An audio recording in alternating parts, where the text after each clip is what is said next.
It would mean the world to him to see Dora one more time. What would they say to each other? Where would they begin? Geoffrey's brown eyes had clouded with time, become roomy and lavender. He pulled out a handkerchief and wiped them. "Will you write again?" he said. Joe pulled out the pad of writing paper. "Dear Mrs. Hummel." Finally there was a reply. The postman brought it up on Friday morning and handed it to Joe. He'd just finished the milking, was about to clean himself up in the caravan. He took the letter, turned it over.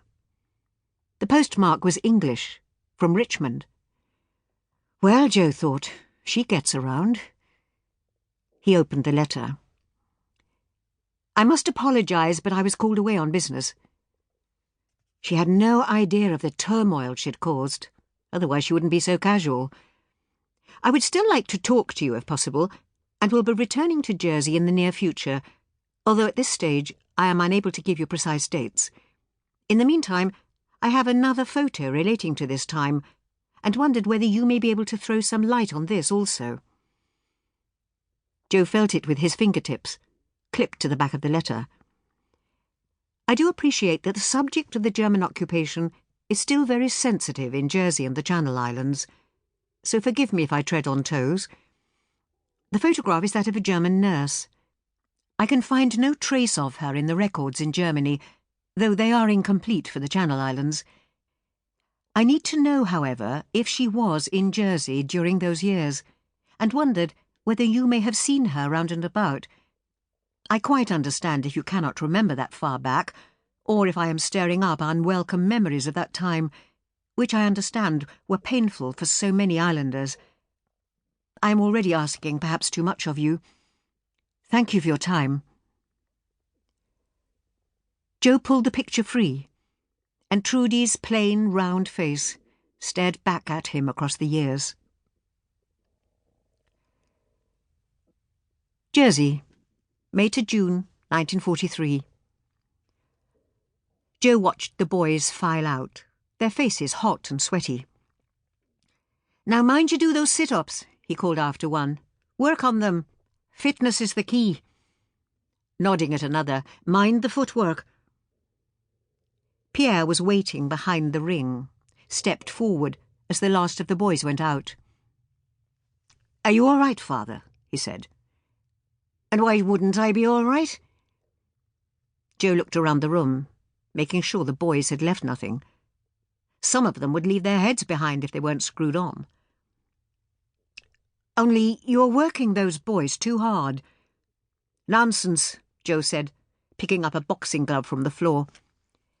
He took off his jacket and slipped the glove over his right hand, clenched his fist and lunged at the punching bag hanging from the beam. The force jarred his wrist.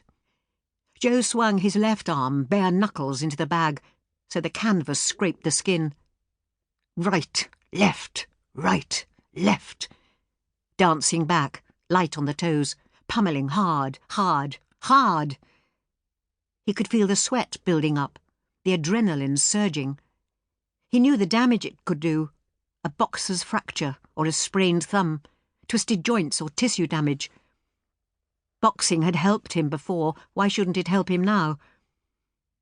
The agony would kick in later as he lay in bed at night, releasing the hurt within, as if the tortures of his flesh could soothe the lash of his conscience. "And Sister Benina said you broke down at Mass this morning," Pierre went on.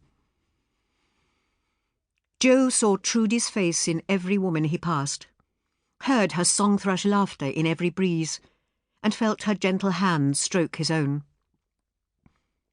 He had begun to smell her in the convent chapel, the clean, starched apron scent of her, as he said Mass and took the chalice and wiped it clean with the veil. The bag went still as Pierre grabbed the sides and steadied it. "She says you're not yourself. You're moody, silent."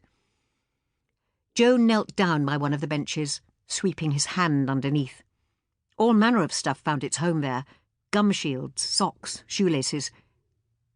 "What's going on?" Joe wasn't sure himself what was going on, except that at night when he was alone,